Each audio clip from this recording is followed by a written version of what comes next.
Hello friends, સ્વાગત છે તમારું માકા સ્વાદમાં।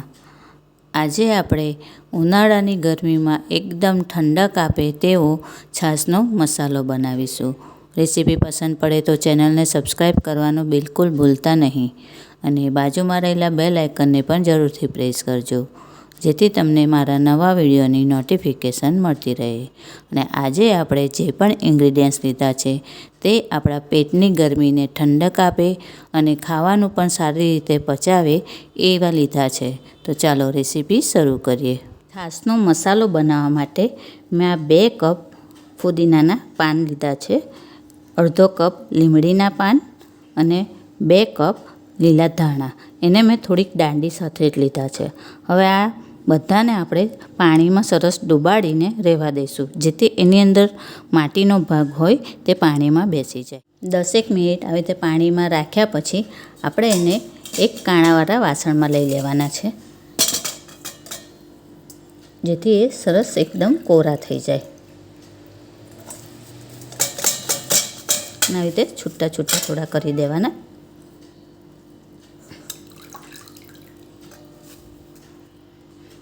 હવે આને આવી રીતે 10 મિનિટ માટે રહેવા દઈશું, જેથી સરસ એ એકદમ કોરા થઈ જાય। ફુદીનો કોરા થાય છે ત્યાં સુધી આપણે બીજા ઇન્ગ્રીડિયન્ટ્સને શેકી લઈશું। તો મેં આ 1/4 કપ જેટલા સૂકા ધાણા, 1/4 કપ જીરું, 1 ટેબલસ્પૂન વરિયાળી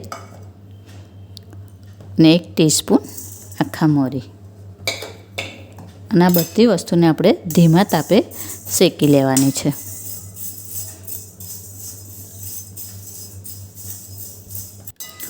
7 મિનિટમાં જ આપણું આ સરસ શેકાઈ જશે।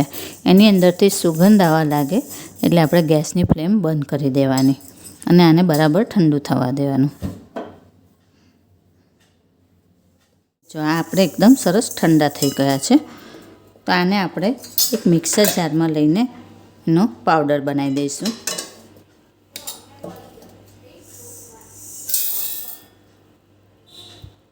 આવું થોડું પીસાઈ જાય ને અધકચરું, એટલે એની અંદર હવે આપણે ધોયેલા ધાણા, ફુદીનો ને બધું એડ કરી દઈશું।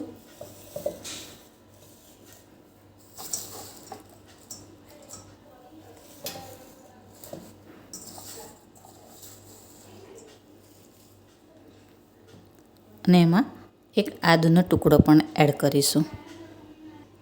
હવે આને પણ પીસી લઈએ। આની અંદર પાણી કે કશું જ નાખવાનું નથી, આવું ડ્રાય જ પીસવાનું છે। વગર પણ આપણું એકદમ સરસ કોરું જ આવું પીસાઈ ગયું છે। એને ચાલુ બંધ કરીને પીસીશું તો આવું સરસ પીસાઈ જશે।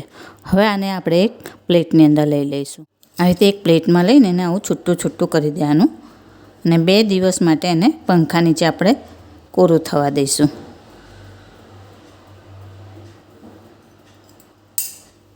મિશ્રણ આપણું સરસ એકદમ ડ્રાય થઈ ગયું છે, તો હવે આને આપણે એક મિક્સર જારમાં લઈ લઈશું અને ફરીથી એને આપણે બીજા થોડા મસાલા એડ કરીને પીસી લઈશું।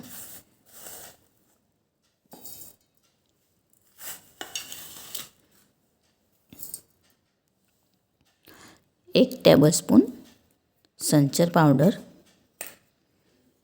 1 ટીસ્પૂન મીઠું